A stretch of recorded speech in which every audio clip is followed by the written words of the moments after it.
ناس كتير كل سنة بتدخل المستشفى بسبب الفسيخ. تعرف ليه؟ المشكلة مش في السمك، المشكلة في طريقة تصنيعه.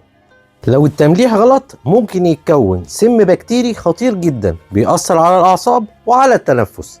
الشخص السليم ممكن ياكل كمية صغيرة بشرط من مصدر موثوق وما يكترش. طيب مين الممنوعين من أكل الفسيخ؟ مرضى الضغط والقلب والكلى والسكر، كبار السن، الأمراض المناعية، الأطفال الصغيرة، دول ممنوعين تماما من تناول الفسيخ. إزاي نعرف الفسيخ السليم؟ لونه وردي، لحمه بيكون متماسك، ريحته ما بتكونش عفن قوي. طيب ايه اعراض التسمم اللي اول ما نلاحظها لازم نطلع جري على المستشفى؟